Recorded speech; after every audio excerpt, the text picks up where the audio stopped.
So welcome everyone. Webinar number 5 for us.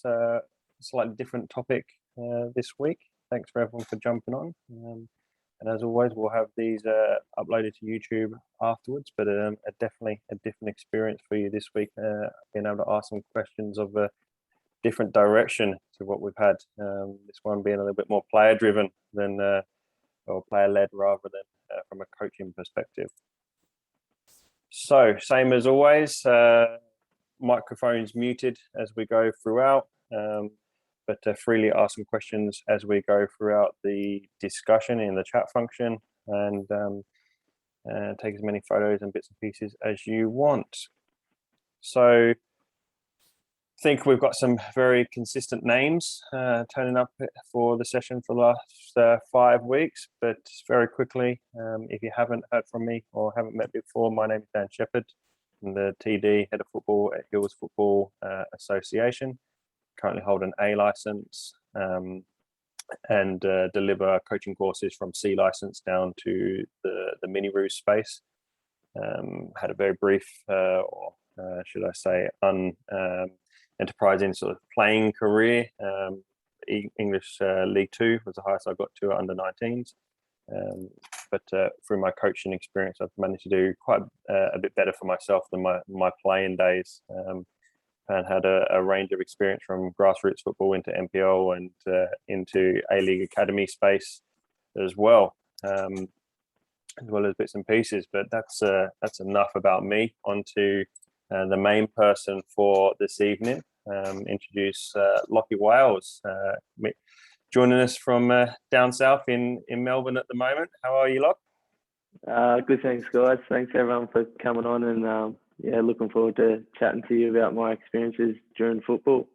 Brilliant. It's been an up and down journey for you as you've gone through football, but currently in a good spot at the moment. So 23 years old at the moment, normally playing as a winger, but you've been playing as a 9 and a 10 at times as well.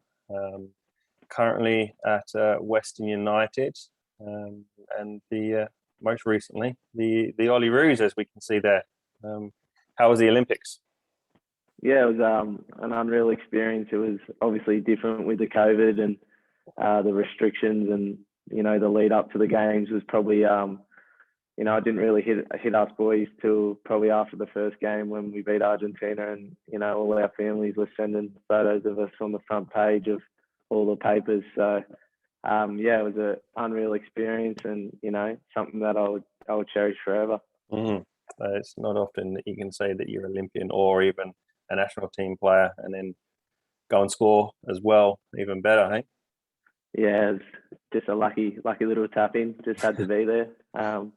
But something else, probably good moment for all those people who have ever coached me, like yourself, and my dad and my family. Just an awesome moment where kind of all your hard work, you get a moment like that on the big stages. Anything you ever dream of as a kid. So it was so many emotions after the game, and the lead up to the games, and it was it was unreal. How's Western United at the moment? What sort of stage are you in with them? I did a 2-week quarantine back from Japan in Tokyo, and did 14 days in a hotel at Sydney, and it was probably a bit tougher than I expected it was going to be. So that was an experience in itself. And then I just had a week off to kind of rest my body, and then I went into training today, and definitely knew I was back there. I had a 2K time trial, which was always good just to get the lungs going again and tick the legs over. But so I've just started my first week back there, and obviously met the new coach with John Aloisi, which is everyone probably on this call remembers his penalty to get us to the World Cup. So as a striker, winger, number 10, I'm looking forward to working with someone like that. Yeah, great. Any differences between the previous gaffer and Aloisi at the moment? Yeah, I think he's much more tactical coach. Rudin was obviously very mental. Oh, hold on, I've just gone black. Rudin was obviously very, very good mentally for me, but Aloisi seems to have that technical side of his game. a lot more structured. Really putting on some good sessions. So really looking forward to see how we go in the games this year. We struggled last year a bit toward the end. We were sitting in a good position there halfway through the season, and then the wheels kind of fell off for a multitude of reasons. And it's just good for the lads to get a fresh start and a fresh perspective from a different coach. Those that don't mind a bet, where we put in Western United to finish in the A-League this year? I think definitely finals. If you look through our squad, there's so much quality. Diamante, Josh Risden, Socceroo, Victor Sanchez has played 400 games in the La Liga, and if we can get a really good number 9 that can score 15 plus goals a season, we've got some young boys around them that'll chip in as well. Definitely going to be in finals, I think. Good. Be disappointed if we weren't. Well, if suddenly loads of people from the hills start pulling in some money at the end of the year. Yeah. All right. So let's push on. So this is your journey, right? So Terrigal United, Central Coast, born and bred. Lived there for a very long time, but you didn't actually spend that much time of your football life on the coast. How many years roughly at Terrigal United until you joined Manly, right? Yeah, I played probably under 5 to under 10s at Terrigal United, just a small club on the coast. Well, it's actually the biggest club on the Central Coast in juniors. So spent 5 years there, just, picking up the game, learning to love the game with my friends. And then we had a pretty red hot team. We won the Strikers Cup, I think, in the under 9s, and then maybe the Champions of Champions in under 10s. And we were called Central Coast Lightning for 2 years in the 11s and 12s. And then they weren't in the National Premier League's top division. So when I hit 13, I made a choice between Blacktown and Manly United, as they were the closest grounds to me. And being a coastie, you wanted to make sure you're close to the beach as well. So yeah, I think I just like the colour. My favourite colour is blue, as you can probably tell. So I just chose a blue shirt, so instead of a black one. So went down to Manly, and really enjoyed it there as well. It was tough for my parents and stuff like that, getting me from school down there. It's an hour and 35 minutes from home, so tough drive. How many years did you play at Manly for? Was that would have been about 4 years or so, right? Yeah, only 13s to under 15s, so only 2 seasons there. Terrigal United. So you played for all those teams. Awesome. So 13s to 15s at Manly? Yeah, 13s to 15s at Manly, and then that 16th year I was playing games at Manly and also playing games at the Institute. So we would play on a Wednesday night in the Institute against under 18s opposition, and we were 15, 16-year-olds at the time. Was that with Blurkey as the coach there? Yeah, Blurkey, and the season when I was younger was Ian Crook, so both of them took me. And that was tough, right, playing as 16s in under 18s, because that's not just your year up, that's in many cases 2 years up. Yeah, and especially for me, I probably didn't hit puberty, till later. So for me, it was, pretty difficult. I was probably growing at the time, just trying to mature my body and, playing against, big boys that have matured. And it was a really good experience. And I think it was, a top experience for, kind of the best few players from each team coming together in one team and, trying to match it with those guys. And I think we made the finals, but you're not allowed to play in the finals. That was the rule then. So it was a bit different. And then I think that's put you in good stead for when you joined the Mariners Academy, because you went from, was it straight into the first grade scenario there, didn't you? So you're gone from playing 1 to 2 years up with the Institute boys into playing against men when you still probably would have been about 19, right? 15, I was 16, I think, because Blurkey, I finished that season, and Blurkey took me straight to the Central Coast Mariners Academy. So, I played an FFA Cup game when I turned just turned 16, so that was a pretty big experience. I played a lot of 20s. It was actually a funny story. I played, first grade, we got knocked out first week of the finals. I played the under 20s, they lost in the semis, and then I played the grand final in the 18s. So yes, it was yes, a I very do remember interesting that season, and there was a lot of people, not too happy about it, but I was very young, so I was eligible to play in all games, and I think I played 2 games for the 18s the whole season, and then won a grand final. And I had, because I coached the 16s that year, and I had Trent Bahaja, who's obviously now Sydney FC boy, went the other way. So he was young enough to play in the 16s finals, but played, he went up, as you kind of can, and then he went knocked out first grade, knocked out 20s, played, you and him both played 18s final. Yeah, I remember that now. So it was a good, tough experience. I loved it at the Mariners Academy there. I think I'd probably be the most capped academy player in Australia. I think I played for the first team there, not including 20s and 18s, about 87 times. So definitely did my apprenticeship there. Every time I kind of got close to reaching the first team at the Mariners, there was a change of coach, or I had a pretty serious hamstring injury as well the week I was meant to make my debut. So there was, as you said, it's been an up and down kind of journey for myself. But I think, persistence in those years really helped me.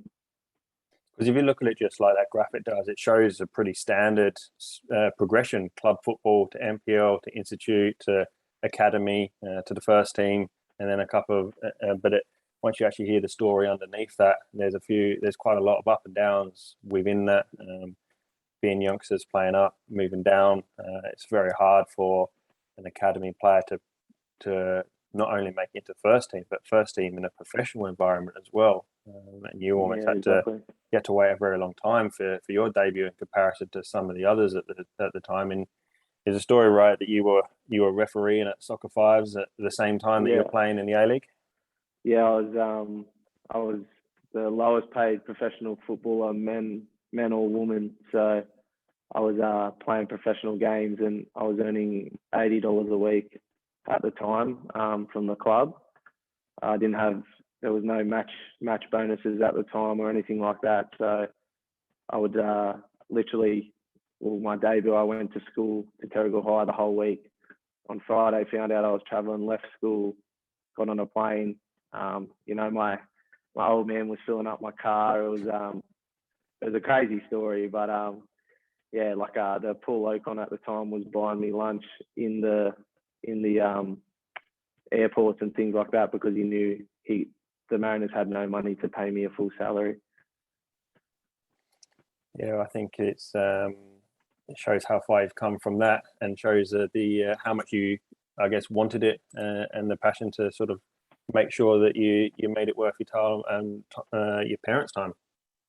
Yeah, exactly right. Yeah, it was a long journey, but I think it's just put me in good stead with things like attitude and work rate, and the little things that the punters at home maybe don't see, but the coaches and people in football really appreciate. Yeah. Well done to yourself. All right, so going back, Terrigal United. So we've sort of answered that one a little bit. So it was roughly until you're about 10. Some favourite memories that you've got from those times there? Yeah, I think even just growing up playing in gala days and just learning to enjoy the team aspect of the game was massive for me. And so I've got so many great friends now that I played with at Terrigal, and they won their first premiership last year in 76 years in the first grade. So all my mates, pretty big moment for them back there. And we won the under-10s grand final, which was the pinnacle for us. We had a red hot rivalry with another junior club down there, and we were undefeated for 2 years, and I think they lost 2 games against us for the 2 years. So it was a pretty good rivalry, and just awesome memories, obviously with my mates now. And my first coach, as he says, who was your coach? My dad was my first coach. I think everyone that plays football in under fives, my dad just, put his hand up and said, "Oh, coach." He is from a rugby league background, but I think just taught me how to enjoy the game, and I loved the whole team aspect of the game. And it was actually funny. We watched my first game the other day, and I was absolutely nowhere.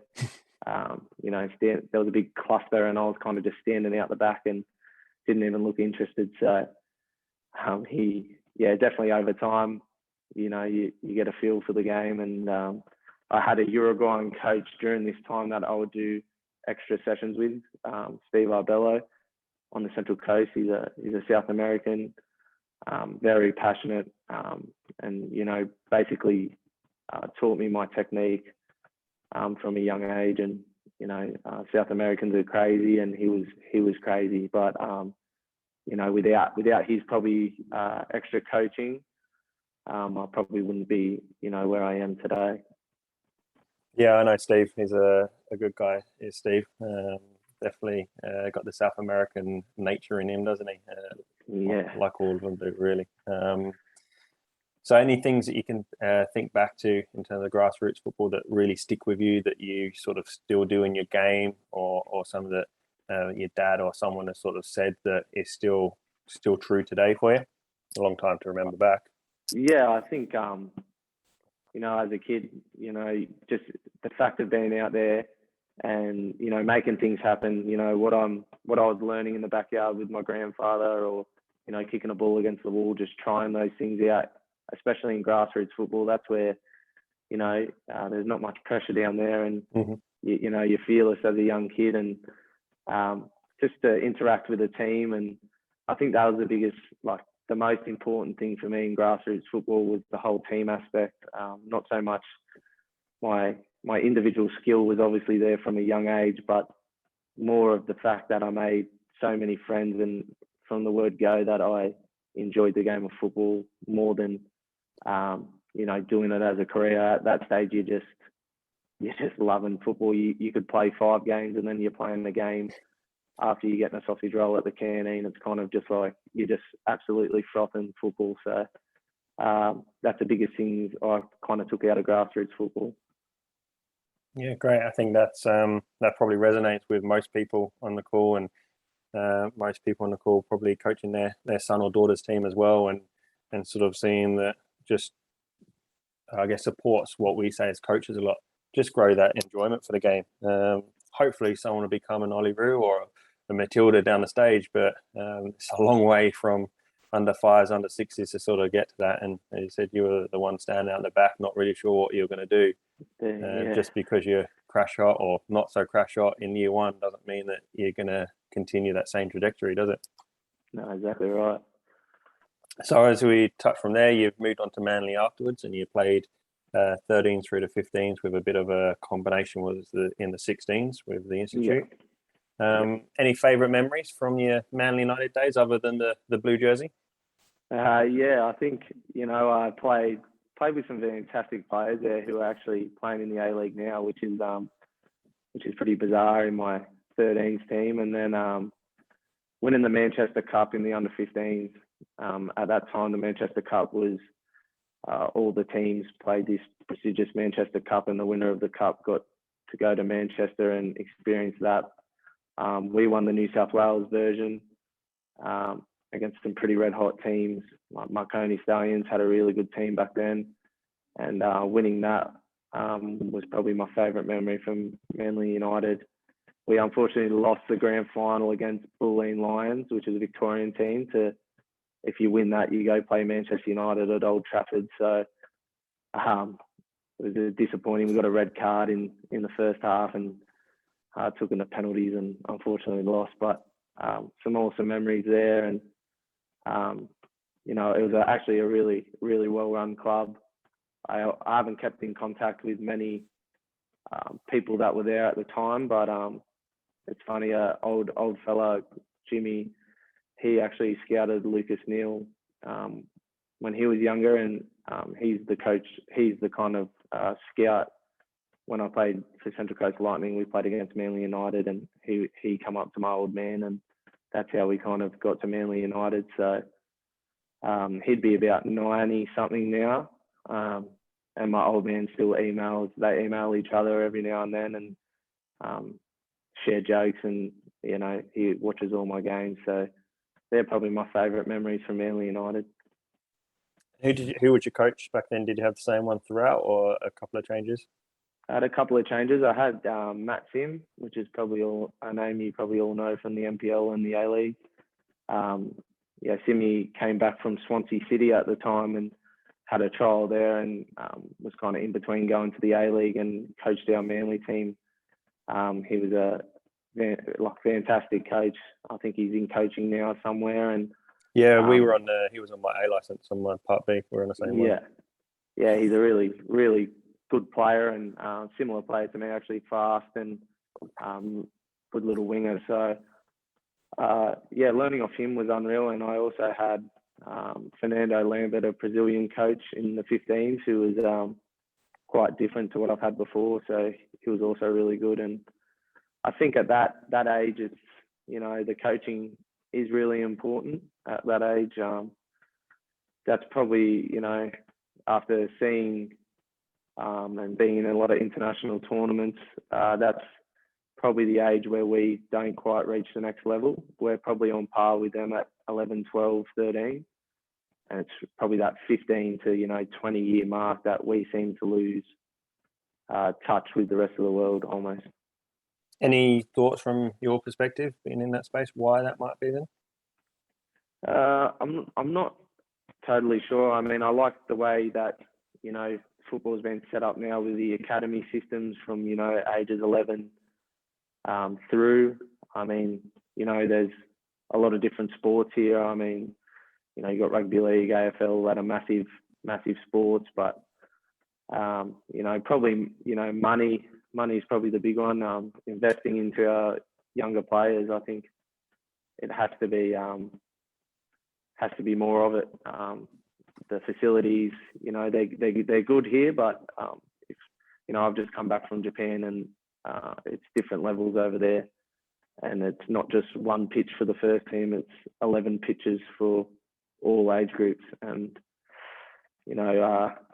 Australia kind of don't have an identity at the moment. If you look at Spain, when we played Spain, we knew exactly what they were going to do. They were going to pass short passes, keep the ball, tiki-taka, beautiful football to watch. We knew Argentina were going to be very aggressive, skillful players, but not so good as a team. Australia, you don't really know what to say, do you? Hard working.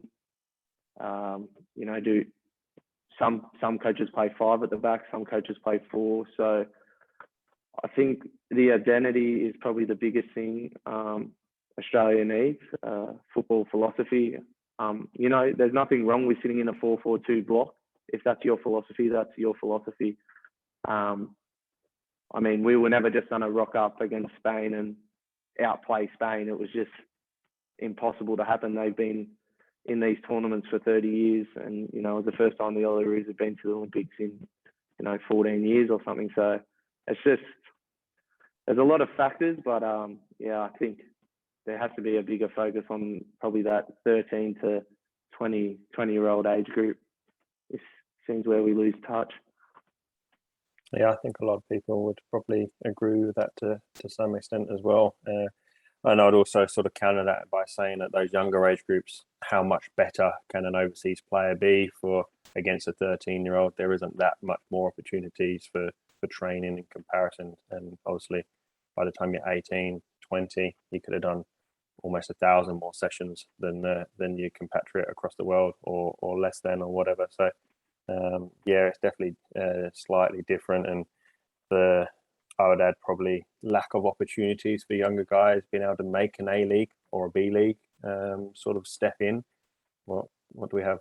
12, 14 A-League teams? So you maybe have 15 players every year that play under the age of 23 regular game time. So as you said, it's opportunity as well, squad sizes. National Youth League isn't even now what it used to be, is it? No, definitely not. Yeah.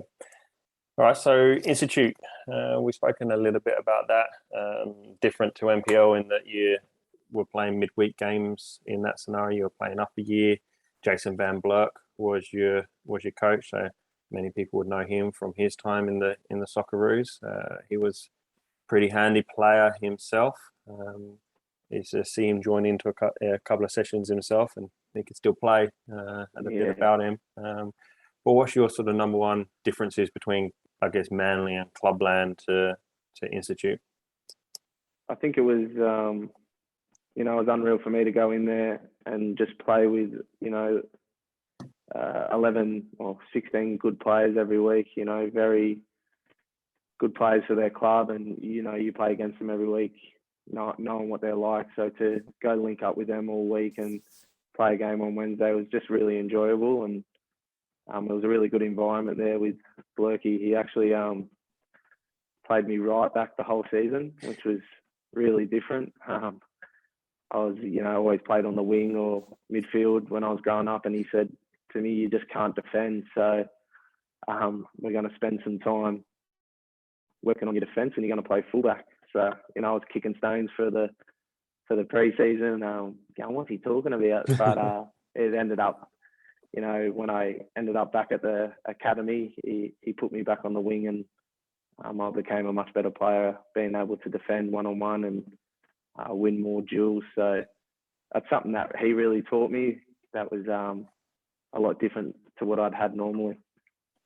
It's definitely one way to make you a defender, isn't it? If you can't defend, rather than hide you and throw you out of the way, put you there where you not only in the thick of it we have to defend, you're there against guys that are 2 years older than you as well. Yeah, exactly. And, a lot of the batter, I didn't have much problem with the kind of, I guess my speed would get me out of a lot of trouble, positioning wise and things like that. So, he was really good about positioning, and, I could get to the ball faster and provide myself, that extra bit of time. So, he always taught me, my speed's probably the main part of my game. So even when defending, I can show the defender, I can show the attacker down the line, and if they want to get in a foot race, it's kind of to my advantage. So, he taught me some little tricks that, I still use today. You definitely weren't the biggest, because that would have been the time after I first came up with you in the under 15 state titles is when I first had you, and you were probably the smallest in that team. Yeah, exactly. I was, just didn't grow. Lost a bit of confidence, from 13 I was, in the national team at 13 and playing some really good football, and just, lost a bit of confidence from, 14, 15 when other boys hit puberty, and it, I couldn't kick the ball from halfway to the goal. I just wasn't strong enough. So, I did get a bit disheartened in those years, and I did miss out on a few things that I would have liked to have gone to. But I think once I had that growth spurt, I had, as you said, some good experiences with yourself and Blurky and different coaches that taught me a few different things. How did you find, I guess, losing games in that Institute period? Because you're saying in the Manly days you got to Manchester Cup, and you obviously a very successful team. In the Institute days, you had a bit more mixed results, didn't you? And most of that would have been down to playing older teams. Yeah, we lost our first, I think, 5 games in a row. And it just, we weren't getting outplayed or, we were beating ourselves probably. We played some lovely football, but just, maybe playing out at the wrong times and that's okay in the under 15s, but in the under 18s, you're going to get punished. And, teams like Blacktown, they were just coming to Valentine Sports Park to get 3 points. So, they weren't worried about how they played. But, you quickly learn, especially with Blurky, who's had, Premier League experience and those leagues in England where, there is relegation and there is, promotion. We quickly found different ways to win, and I think by the end of the season we found ways to win even when we weren't so good.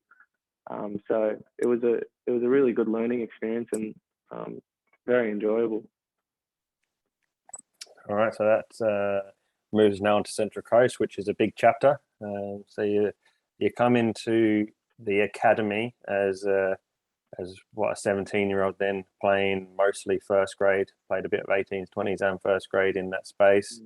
The first, maybe not the first year of the academy, but it was sort of the first year of what it is now, and sort of progressed into that NYL setup.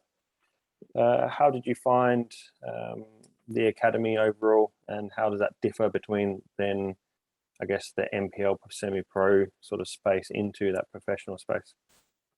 Yeah, it was a lot different, I think. So when I first came back, I went straight in from Blurkey, from the institute. I went straight into an NYL as a train-on player, which was an awesome experience to go to, Central Coast. Patrick Vanswijk was the coach then, ex-player, at Central Coast there. And I played 2 games that first year, which was a massive achievement. And then obviously went into the academy, and that's when it kind of all started. And just differences were, training before school, training in the morning, GPS, more gym at this point. I'd never really done any gym up until that point as well. So I think training in the mornings and, kind of you're getting close to the first team then. So you're thinking, you're trying to juggle your study, your football, and also that you've got the carrot there of, maybe being called in for a first team session. So I had that email in my school trying to get me out of school classes to, try and give me every opportunity I could get to be a footballer. And how did you do with schoolwork? Because obviously you've got to get some marks at the end of your HSC. I got a HSC, yeah. So I got a HSC from Terrigal High, and straight out of school, I was training with the first team. I was also studying at Newcastle University doing PE teaching, and I've deferred at the moment, but hopefully getting back into it now with COVID just to finish it off. I've got 2.5 years left on my degree, and it's something that I want to finish because, football's, as you said, an up and down journey, and, injury or a bit of bad luck, you never know where you're going to be. So really enjoy working with kids. I've done a lot of coaching. I love working with people and helping them get better. And, I've got a lot of time for people as well. So maybe coaching or something like that in the future would also be something I would be looking at. Yeah, great. So you had a number of coaches at Central Coast. Would you have had Graham Arnold at all in your Central Coast days? I think he just left as I. He just left.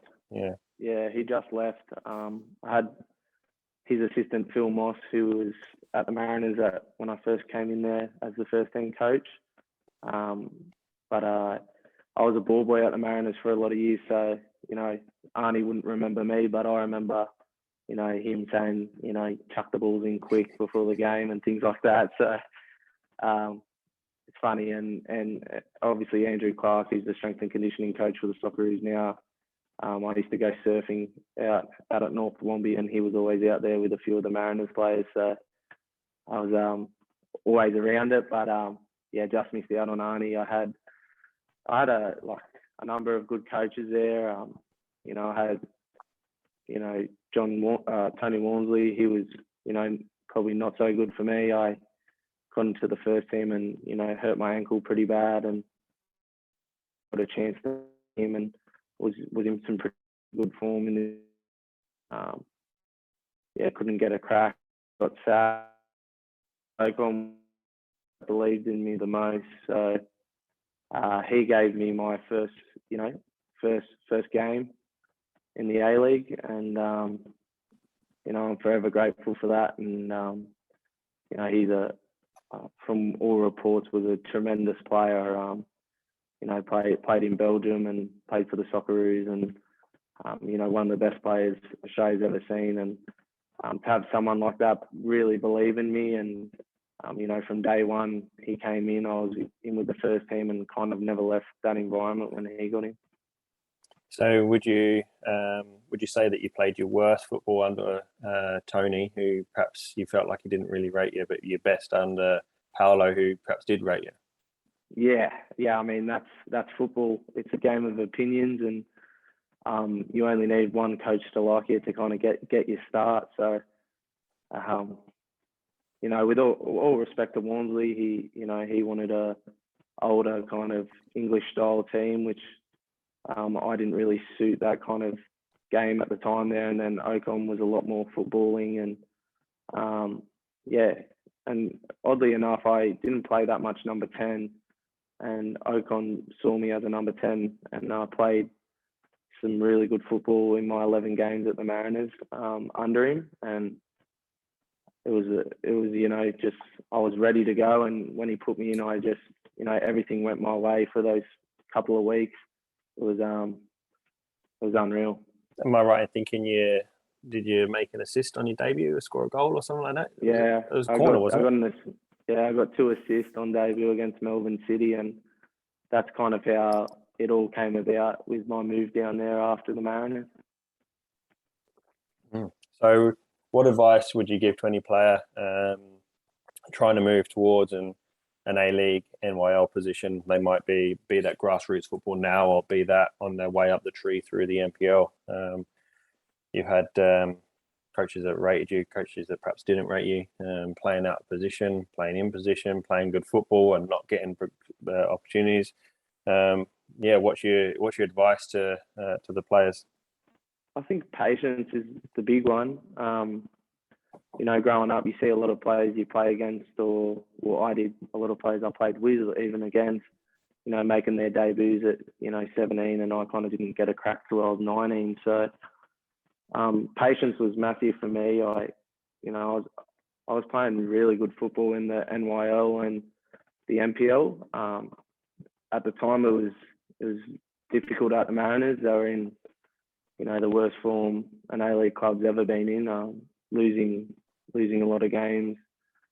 And, frustration, I kind of just felt like I deserved a crack. But I think also the support of my dad, he doesn't really know much about football, but just his supportiveness and the way he would speak to me, and he never commented about the football so much, but just kept me motivated, and I never gave up. So I think having him around, and my mum passed away at that time in my life, so I really wanted.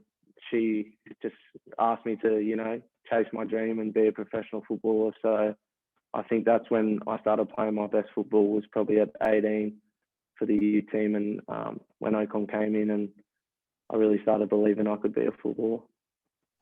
Yeah, you've definitely done your talking on the field, right? Yeah. So how's it for someone of yourself, and I guess a number of those boys that simulate you in the youth team? You're seeing Mariners not doing so well in the A-League. You mentioned they probably had the worst record of a professional club going around for a long time, and you're still not really getting much opportunity to break in, and you're still getting the older heads play regular football, and you go, well, they're still losing each week. How do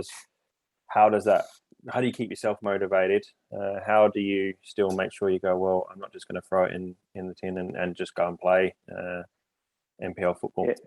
Yeah, I think the biggest thing is that people, like, as I said, like the punters at home, they don't really understand how good those players actually are, even though they are getting beat. So even going up to train with the first team, it was still a level above, which was the biggest eye-opening thing. Like, you have your mates at school saying they've lost 8 games in a row, they're shit, they're this, they're that. But actually going in there and training, they were still a level above what I'd been playing against. So, you had to, whether it was the coaching, whether it was the way the club was being run at the time, I wasn't really in a position to know all that stuff. But as a young player, you still, when I first kind of went in with Walmsley, I wasn't standing out. I may have been fitting in, but for a coach to see something in a young player, it might be a, one moment of X factor or a moment of magic at training that they might just say,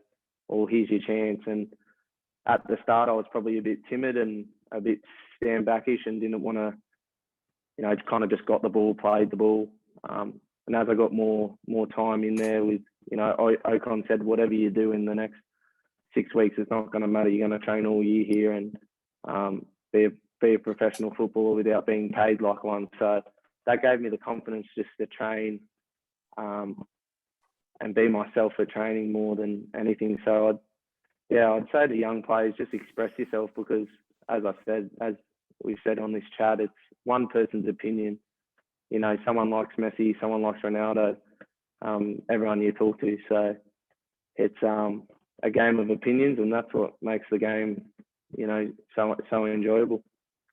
But I guess in terms of a professional football as well, many of the players outlive the coaches as well. So just stay around there, and who knows what might happen next season. Yeah, exactly right.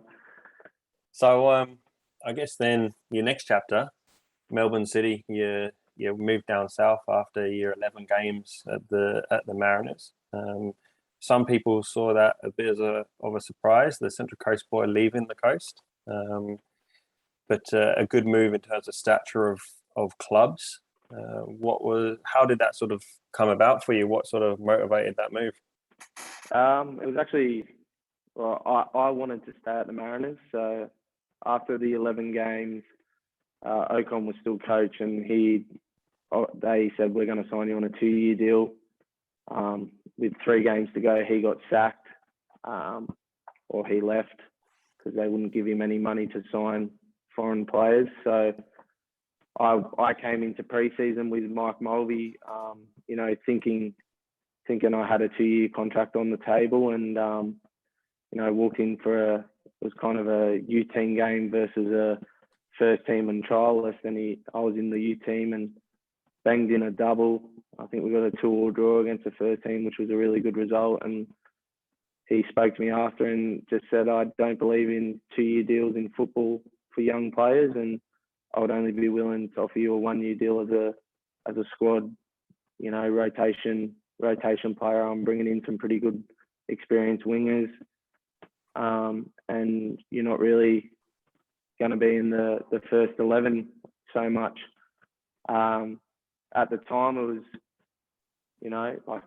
a lot of people were saying, I was probably, the best player for the Mariners at those 11 games, and probably the only bright part of our season at the end there. So it came as a bit of a shock, and I went to the A-League's awards night for the NAB Young Player of this season. So each month they nominate a player from the A-League, and I went there nominated as, the NAB Young Footballer of the Year, and got a phone call off Warren Joyce, who coached at Manchester United U team, with the likes of Ronaldo, Pogba, Rashford, bring all these players through. He said, meet me at level 6. So I went up the elevator on level 6 and, had a couple of beers with him, and he just said, I love you as a player, and I think I can get the best out of you to Melbourne. And he goes, I'm not going to promise you anything, but if you work hard, you'll play. So the time where Azani was moving from Melbourne City, and they wanted another young winger. So, their first deal was more money and 2 more years than the Mariners were willing to offer me. So it was really a no-brainer for me. Yeah, definitely. Why would take 1 year when you can have more than that? Yeah, and especially after quitting uni and, working, refereeing and stuff like that, I couldn't justify the 1 year. I was a local player. I just wanted, minimum wage for 2 years. And, there was panic stations, because when you're a youth team player, Melbourne City have to email the club saying we're going to sign your player. And then, they still didn't want to match the offer. So I don't think they expected me to walk, but I walked out of the training ground with my boots, and that was it. Looking back, glad you made the move? Unreal, especially the first season at City. To work with someone like Warren Joyce, he was, publicly humiliated by the media here for not playing older players, but I think to have someone that believes so much in young Australian footballers was refreshing. Melbourne City have got all the money in the world, and for him to say, "No, these young kids are good enough." And, we still made finals. One game away from the grand final. It was pretty unreal, and he was tough coach. Old school, very old school, but he obviously got the best out of me, and I really enjoyed working under him. I definitely would agree that if you're good enough, doesn't matter how old you are. It's good to hear of some coaches at the top level being able to support that and making sure that others can get opportunities. And it's how you keep competition at the top within your squad. It's a bit humiliating for a 30-year-old mid to late 20s guy getting dropped for a teenager. So it keeps them on their toes. Yeah, he was very much under the, whoever trains the best will play. And, for him to work with Pogba and, these kind of footballers, it was,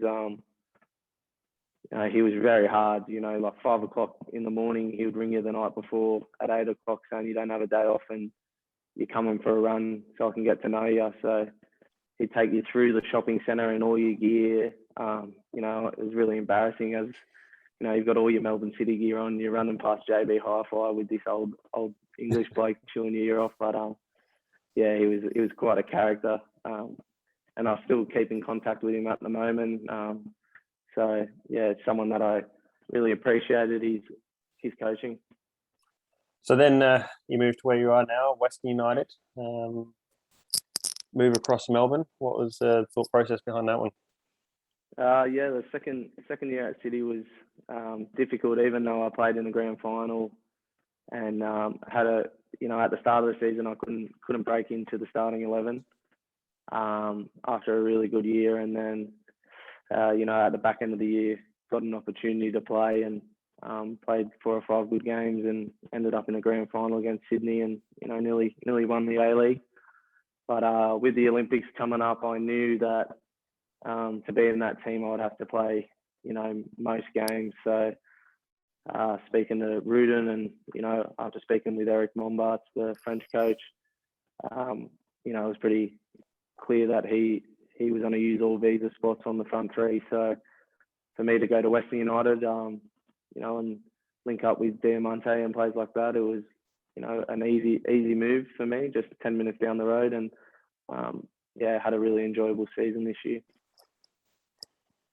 And we've sort of already answered that second one there with a slight change of coach. So we'll skip that question there. So I guess in terms of being a professional player, what's the difference between A-League and NPL in terms of training? You obviously already mentioned daytime training sessions rather than nighttime, and then just the level of players you with. I think gym. I'd like to run you through a day at the moment in pre-season. I'll wake up at probably 7 o'clock, drive to training.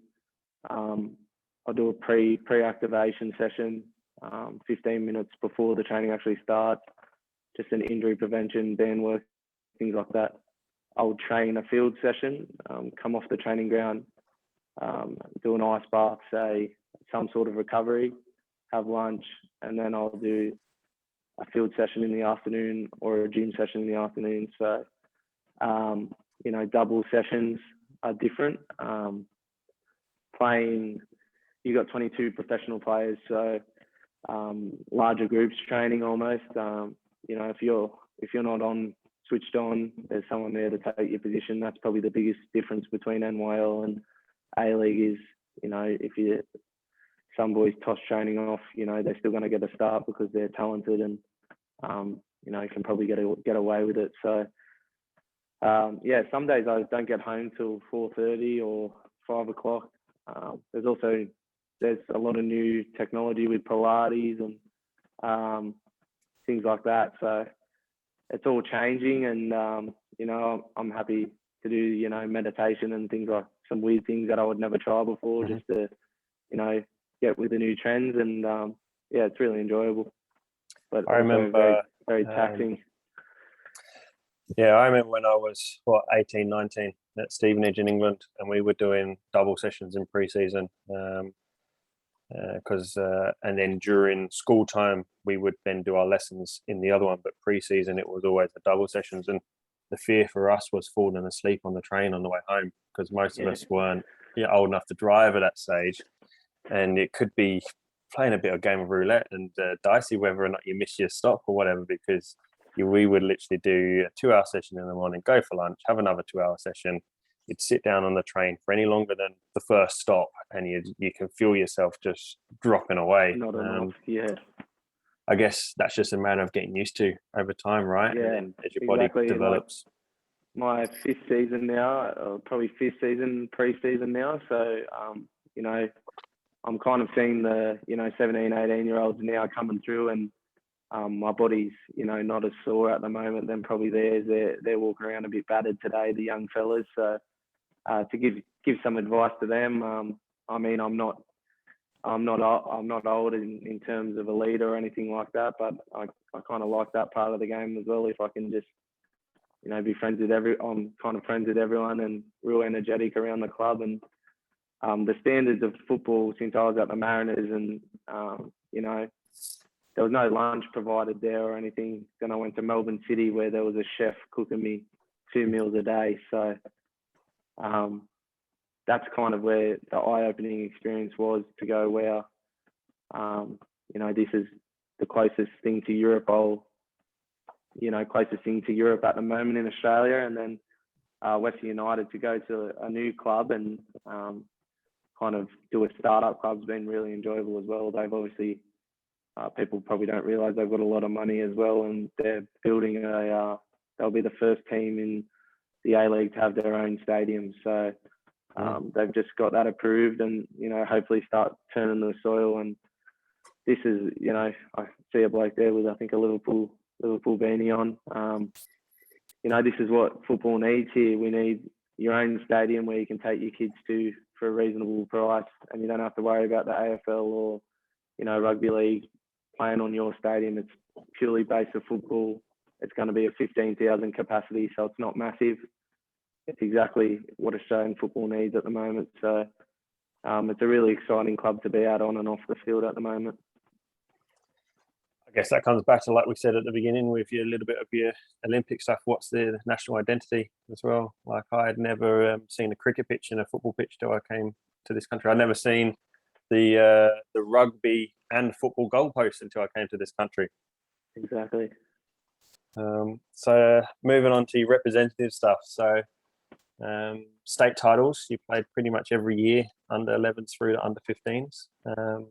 You kept on going back. Was that just so mum and dad could have a week away or something? What was your thoughts there? Yeah, I think the state titles was the funnest thing to ever go to. I think you got a week away, usually in a pretty good location with the beach, or really cold down at Bathurst. Otherwise it was snowing. So the whole experience of just a tournament, and the boys, we always room kind of together, and your family stayed in and around the apartment as well. So it was I loved the whole concept of and playing for your area. It probably doesn't mean much to other people, but for me, being a coastie and growing up on the Central Coast, there's not many players come out of there. So to represent far north and the region and stuff, it was always an awesome time.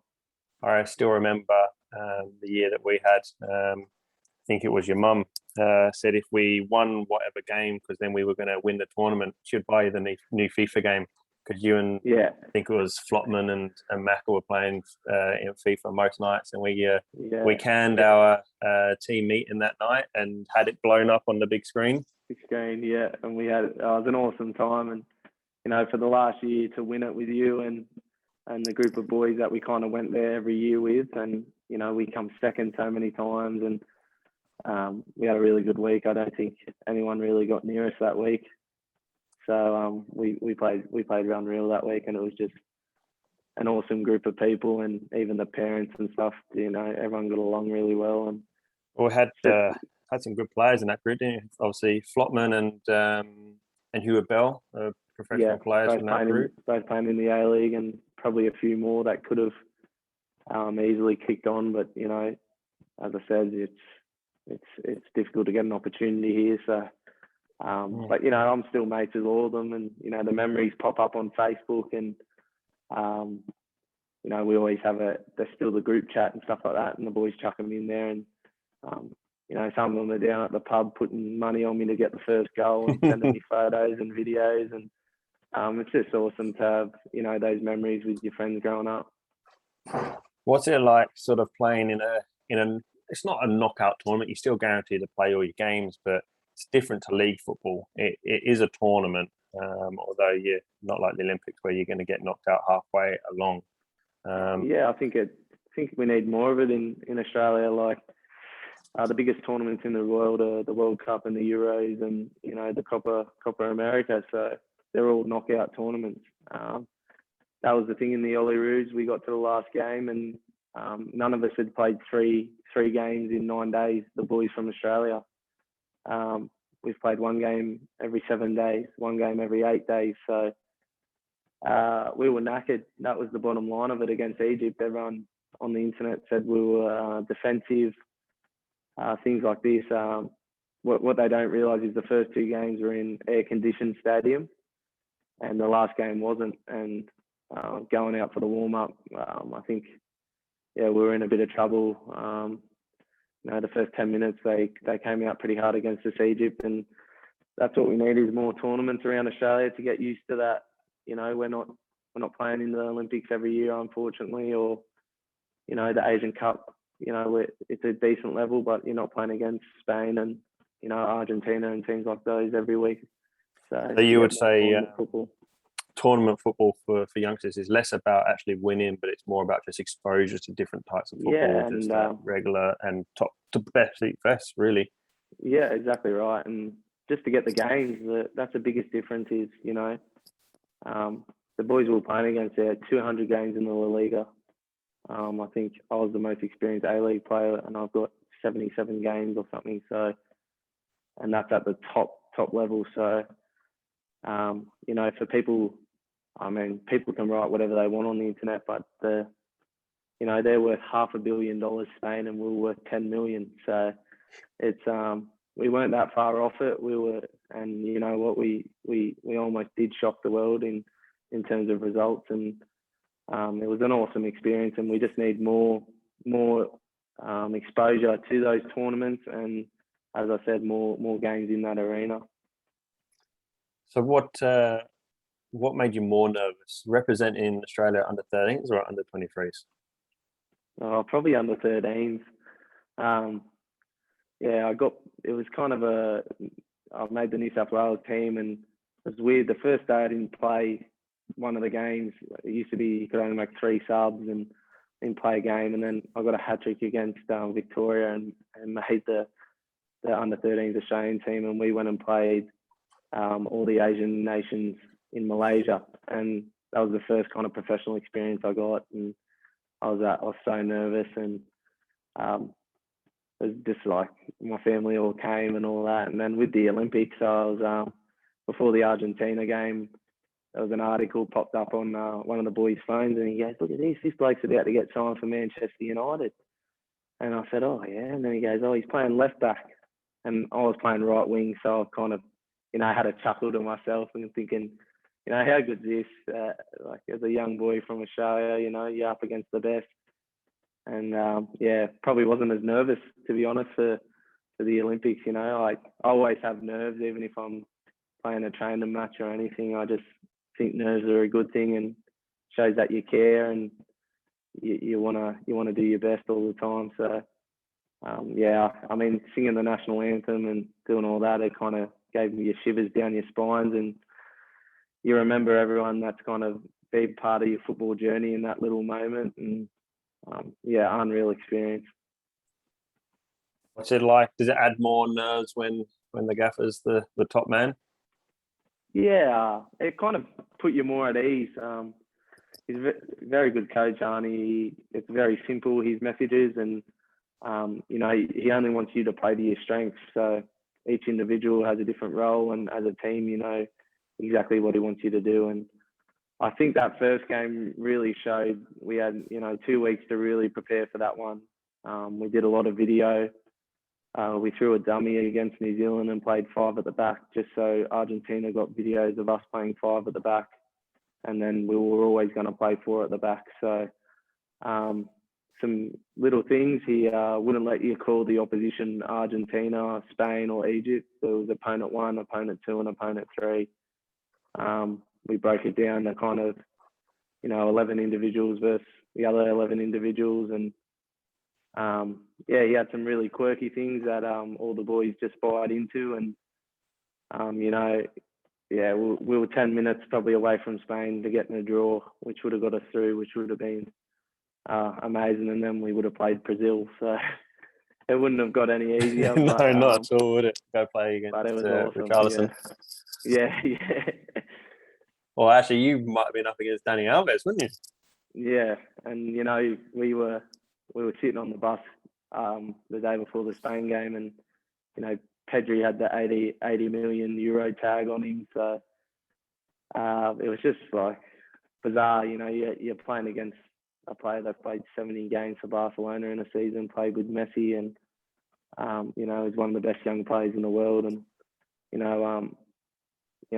lucky enough that some of the boys got their shirts and traded off, and still an awesome experience, even though, they got the late goal at the end. When you bring in Asensio on, who plays for Real Madrid and he's on 130 grand a week, it's not a bad player to be bringing on. Well, football is a great lever once you get to that sort of, once you're out at the game, there's 11 guys and a couple of officials and one ball, right? It doesn't... Exactly. So how many times the longer the games went on, the more you could believe. So even against Spain, we're absorbing a lot of pressure. But every time they missed a shot or we won a tackle, your confidence grows. And especially after the Argentinian game, I don't think anyone thought we were going to do them. They were the pre-tournament favourites. So just a moment like that kind of bring everyone's hope for football in Australia back, which was unreal. He kicked it off, and then obviously Matilda's went and took it even further. Yeah, exactly. Yeah. I guess just to finish up with the Olyroos stuff, you almost didn't make the squad, am I right? You were a train-on. Yeah, at the start I was a train-on. Arnie called me saying there's a high possibility that the squad's going to be 22.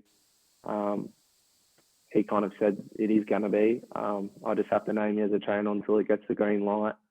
And, going over there, not kind of expecting to play so much. But, once I got over there, he trusted me. The players in my position were Daniel Azzani, Reno, Piscopo, very good technical players. But I think what people don't realise is you can't just have, 5 good dribblers up front or very creative players without anyone making the runs in behind. So I knew my role was to get in behind the defence and, high energy, get in their face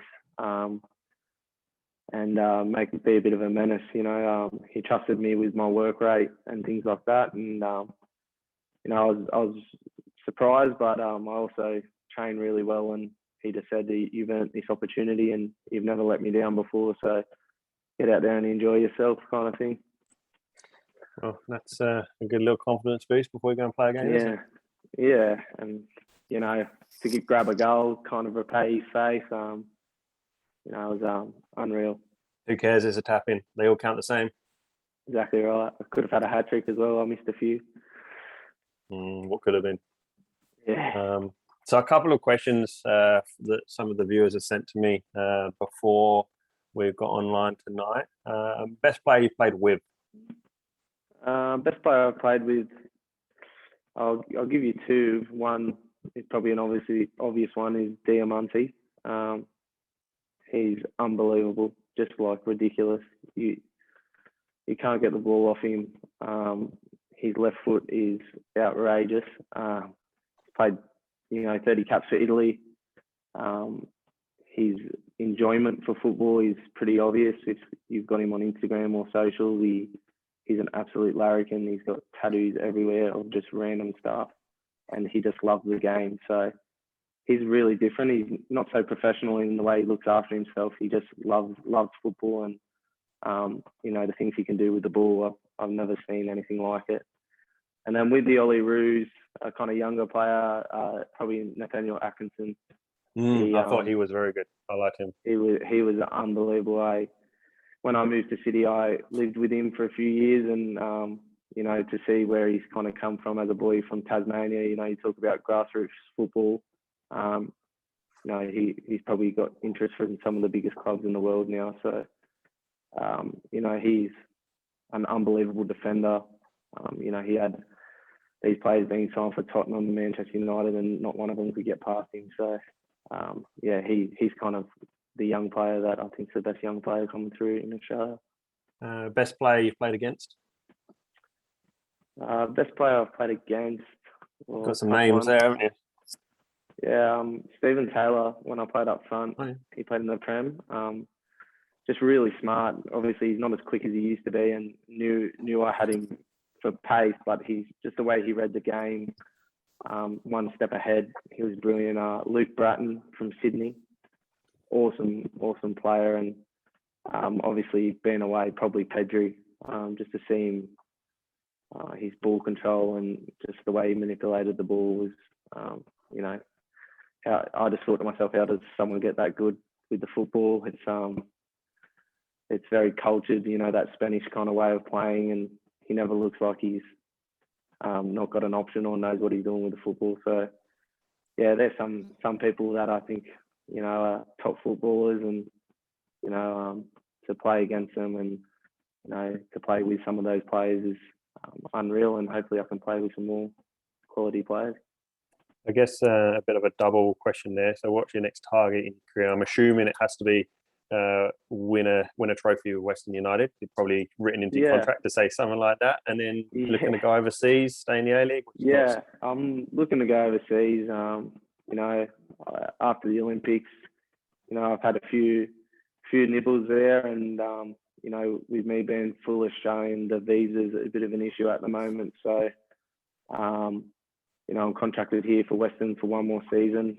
So a transfer fee, and there's a few different rules around visa play. You have to pay them a minimum fee. So it's all, at the moment, hard with COVID, and, clubs been a bit more tight on money. So I'll just probably end up staying at Western unless something can get done. And, hopefully, I started to find a bit of goal scoring form last season, and in the Olympics getting into some pretty good positions. So if I can, hopefully nag, that 8 to 10 goal season, I'd love to go to Europe or, even, Japan or an Asian country like that to play in the J League or something like that. Would be an unreal experience.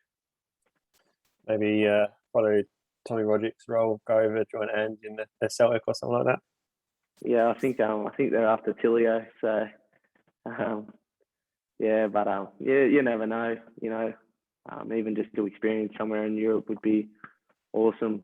Just a lifetime experience over there where they live and breathe football would be awesome. But at the moment it's been a bit of a stumbling block. But hopefully just keep working hard here at Western, and hopefully a bit of luck comes my way. So what tools do you use to deal with pressure, be that performance anxiety or seeing stuff on social media? I'm guessing you've been through a range from 13, 12, 13, playing for the national team through to now. I guess it's different, but you still got lots of things there. Any tricks of the trade? Yeah, I have a game day ritual. I wake up and do 20 minutes of meditation just to relax the body, clear the mind. Social media, for every hurtful message you might see on a post, there's a young kid saying that you're his favourite player. So, everyone's entitled to their opinion. That's what makes football so great. And, the negative comments are always going to be there, but in the end, they're paying money to watch you play. So, everyone has their opinion, and, you've probably seen on the internet, I give away a lot of my gear. I give a young kid my boots in the crowd or a jersey.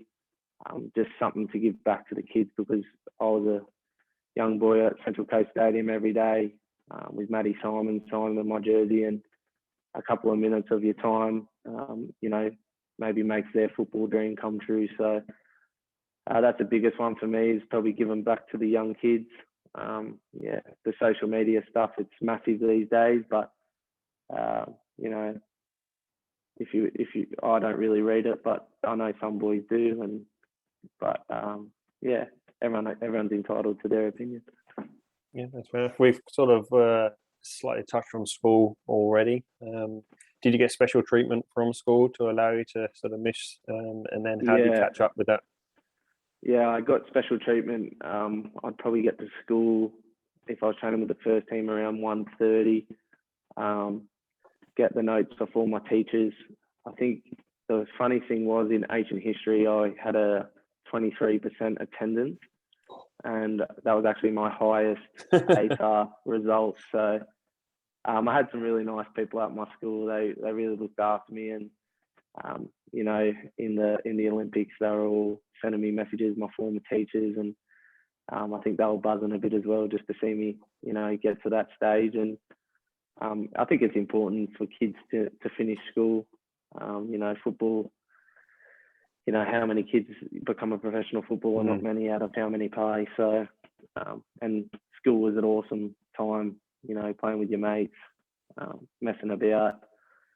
I wasn't the nicest kid at school. I was a bit of a pain in the ass for the teachers, but I always had a laugh, and that's the way I managed to get through it. So I loved every minute of school.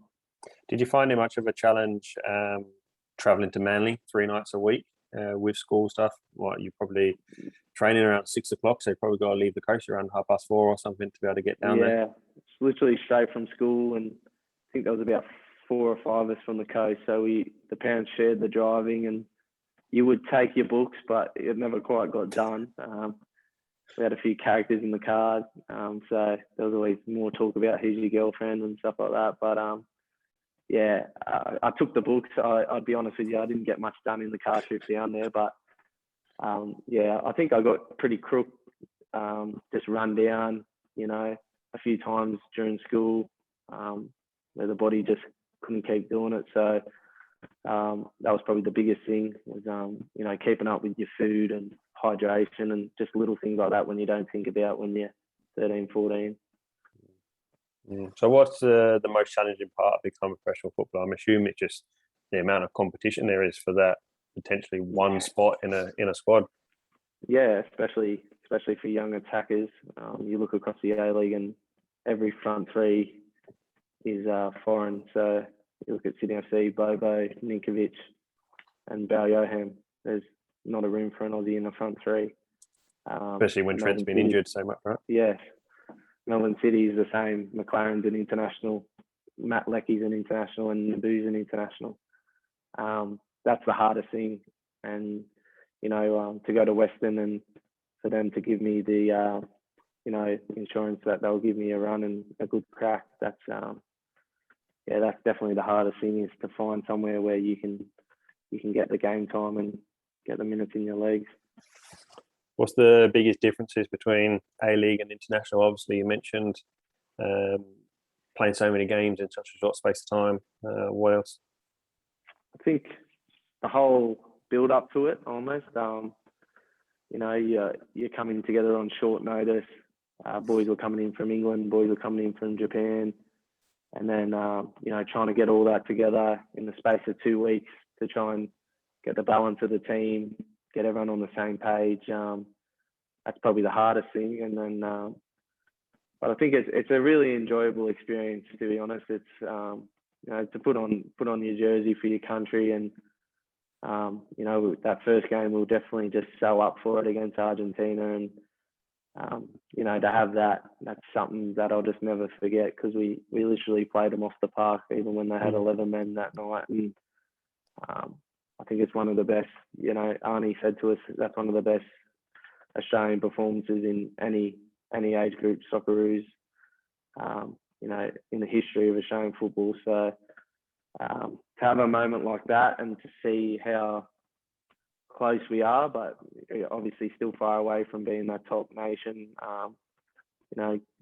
Get you back to Western, and I'm really motivated here now. I'd probably agree with Arnie in many ways in terms of when I think back to Australian games that I can remember watching.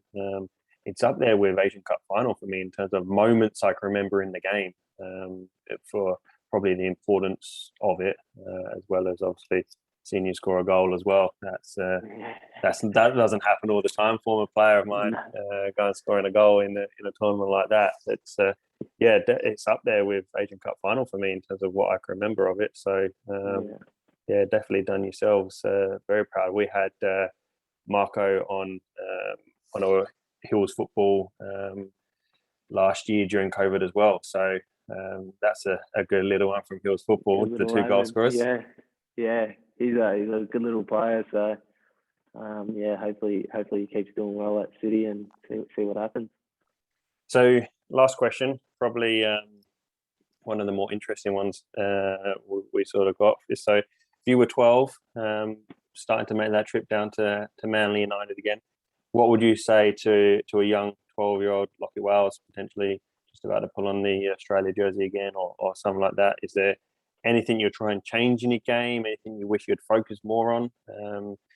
I doubt you're going to not do certain things because it's got you to a pretty good position, but anything you're going to try and put more attention on, or what would you say to I think for me, I've worked really hard on the technical side of the game. Obviously I'm a pretty elite athlete in terms of running and fitness.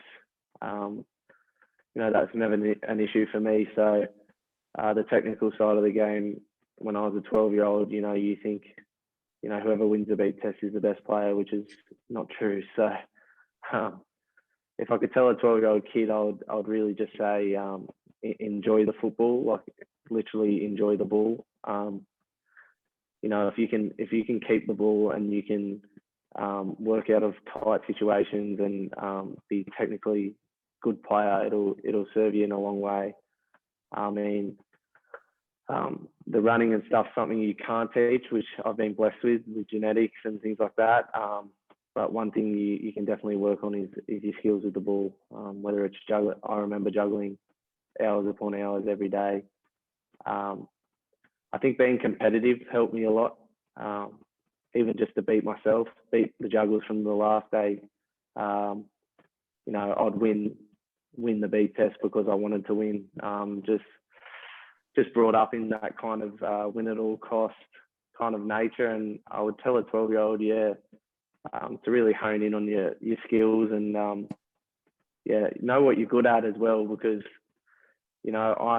I'm not good at holding off defenders and getting in a wrestle, or my strength's to getting behind the defence. So I tell every player to play to their strengths, and for coaches to tell their young players to play to their abilities.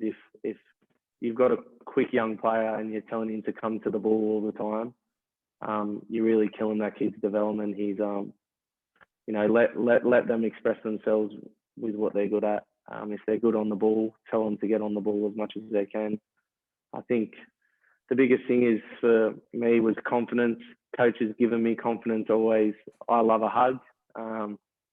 I love someone that'll just get around me, and I had coaches that told me I was the best player, which makes me play my best, even if I wasn't the best player.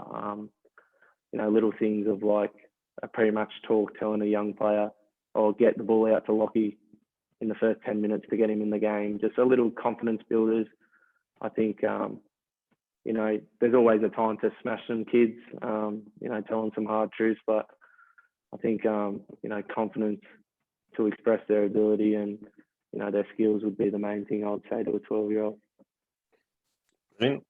Absolutely brilliant. And I think that would, most players probably say that as well. Most individuals, adults would say that in a workplace, right? They don't want the boss that's going to come down and tell them all the time as well. So that brings to the end of our wonderful session this evening. Well, Lockie, thanks for thanks for taking the time out of your schedule for sharing with our small group of coaches that will then go onto our YouTube page as well, and many people will be able to see it for a little bit further. But some excellent inside information, not only from the journey that an Aussie takes from grassroots football into the professional game, but then into the Olympics and playing against such elite names that ultimately, in many cases, didn't mean that much, right? Those price tags didn't take. It took a lot of them to get themselves over the line against that small little Aussie team. So congratulations to not only yourself on your journey, but the brilliant tournament that yourselves and your group of players had. It was great to watch from my end, and shame you couldn't quite go as far as the ladies, but that's football sometimes, isn't it? That's you did yourselves proud. Thanks for having me tonight. I really appreciate sharing some of my journey, and hopefully some kids at home can relate to this and go chase their dreams as well. We haven't had too many professional footballers come out of the hills, so who knows? It could be the start of something in the next few years. We'll see where it takes, and hopefully we'll have some more Olyroos performances in the coming Olympics, and it won't be such a long stint between attendances like you guys sort of corrected for us. But that brings to a close this evening. We're just shy of 8 o'clock. So thank you very much for everyone to attending. We have one more session next week talking about more female football environment and leading into the World Cup 23, as we sort of mentioned there with the Matildas, doing such a great job. Good night, everyone. Thank you very much. Thank you, Lockie. Good luck for the A-League season, and hopefully everyone else stay safe in COVID, and hopefully we'll be back on the park very soon.